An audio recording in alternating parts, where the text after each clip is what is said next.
Адахан Мадумаров 29 жашында Өзгөндөн жогорку кеңештин депутаттыгына ат салышып, ошол учурдагы мен деген саясатчылардан айырмаланып, акча менен эмес, тунук акылы менен шайлоодон утуп чыккан.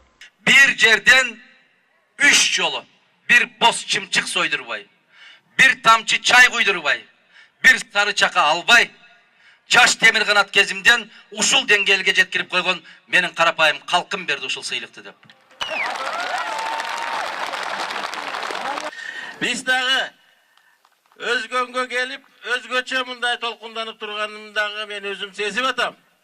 Анткени силердин кулуңар Адахан Кимсанбаевич менен чогуу келип ушул жерге. Силер менен баарлашкан мага өзгөчө бир мындай таасир калтырып атканын мен чын жүрөгүмөн мынакей сезип турамын. Бүтүн Кыргызстан эмгек партиясынын кандидаттары менен жолугушуу үчүн Өзгөндө 10 миңден ашык адам чогулушуп, бош орундуктар жок калганына карабастан эл көк чөптүн үстүнөн орун алышты. Айдыгер Турбай, мен дагы барып ушул мамлекеттик башкарууга барайлычы. Өлкөбүздү оңдойлучу.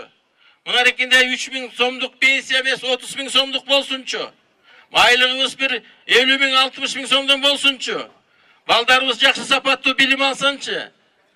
Жакшы саламаттык сактоо, медицина, эмне үчүн биз башкалардан артта калабыз? Биз Кудай кааласа Кыргызстанда мына бекем тартип ак эмгек деп атабыз. Биз тартипти күчөтөбүз. Анан ошол жакка өтүп барган депутаттар, партиялар Кыргыз өкмөтүн устукандап, чириктеп бөлгөндү токтотуш керек. Өзгөн району мага тийди, Каракулжа сага тийди, Ош кимге, Нарын кимге, Көл кимге дегенди токтотуш керек. Бир бүтүн мамлекет болуш керек болду. Өзгөн эл менен болгон жолугушуунун акырында Бүтүн Кыргызстан эмгек партиясынын тизмесинде шайлоого бара жаткан кыргыз эл артисти профессор Керим Турапов өзгөндүктөргө өзүнүн ырын тартуу кылды.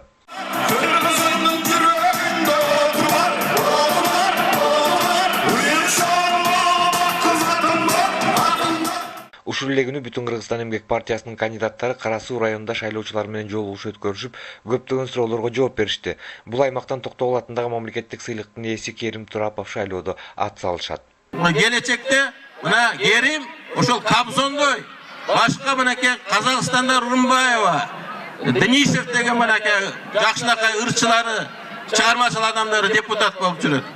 Ошондой адамдарыбызды колдоп алсак, Керим Турапов өзү Кара Суу районунда туулуп өскөн. Бул жолугушуу стадиондо өтүп, ага 10 миңге жакын адам катышты.